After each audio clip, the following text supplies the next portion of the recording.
Welcome to Emovura Audiobooks channel. This is playlist of Emovura Crime Files. Rewind, where every story starts at the end. The story is called The Auction Lot. Get comfortable. Here's where it ends. The end. The gavel came down at $2 million, and for 30 full seconds, Priya Desai let herself enjoy it.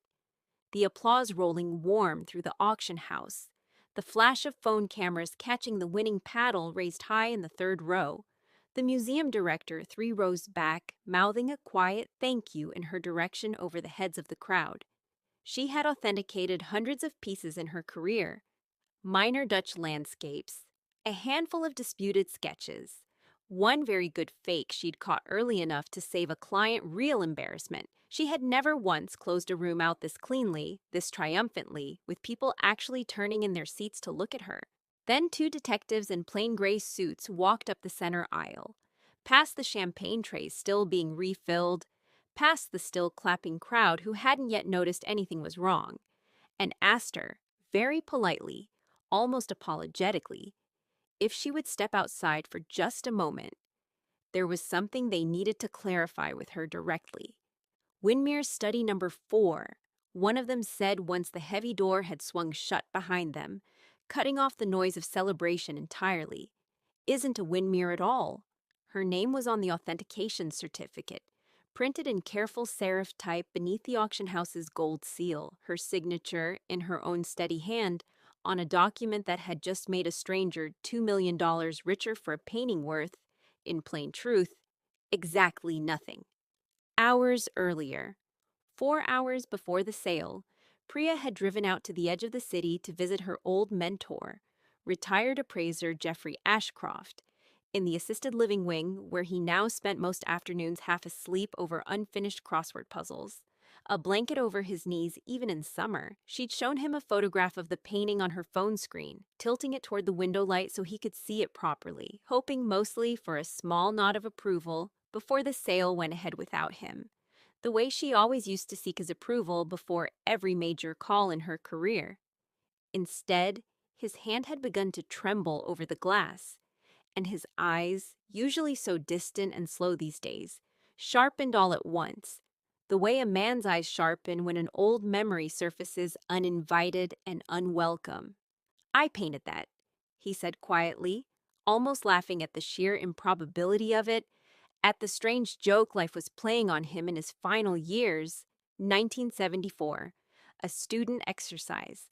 I was young, and I was showing off for a girl in my painting class who never even noticed I existed. Priya sat very still in the plastic visitor's chair, the photograph still glowing faintly on her screen between them, the fluorescent light humming overhead.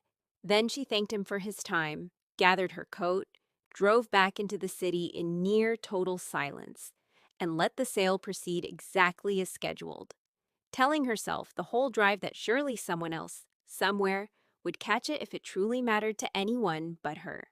Days earlier, 6 days earlier, gallery owner Julian Faust had reminded Priya, gently but with unmistakable precision, over 2 cups of coffee that went mostly untouched, of the forgery scandal he'd quietly buried for her 4 years prior, a single early mistake in her career that would have ended her license permanently if it had ever reached the press or the licensing board that governed her entire livelihood. One authentication, he'd told her, sliding a slim folder across the marble table without ever opening it himself, his voice as calm as if he were discussing the weather. "Then we're square. You'll never hear from me about it again, I promise you that."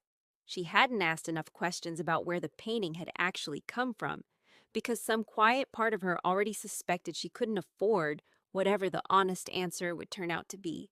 Weeks earlier, 3 weeks before that, Faust had acquired the painting quietly from a liquidator clearing out pieces of Jeffrey Ashcroft's modest estate, while the old man was still alive to sign the paperwork himself, too proud, and by then too confused by early memory loss, to fully understand what he was signing away for a fraction of its imagined worth to people who smiled at him kindly while they did it. Nobody involved in that quiet transaction had thought to ask the one living person who would recognize the brushwork instantly, on sight, without a second glance, because nobody involved thought of him as anything more than a name in a dusty estate file anymore, a formality to be processed rather than a man with a memory worth consulting.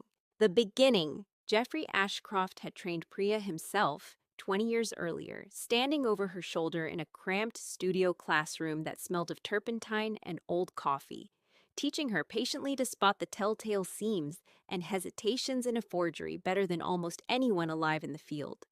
It was, in the end, his own hard-won skill, passed down student to student, decade after decade, generation after generation of careful eyes trained to catch exactly this kind of lie. That came full circle to authenticate a young man's private joke as a $2 million masterpiece. The museum that bought the painting believed, quite genuinely, that it was preserving a small but real piece of history for the public trust, something to hang proudly under soft gallery lighting for the next 100 years. The only person on Earth who could have told them otherwise had already told the one person who chose, for reasons of her own survival, not to listen to him. Thanks for rewinding this one with us on Emovura Crime Files. If you want to catch the next one, hit subscribe and turn on notifications. A new rewind story. I'll see you in the next one.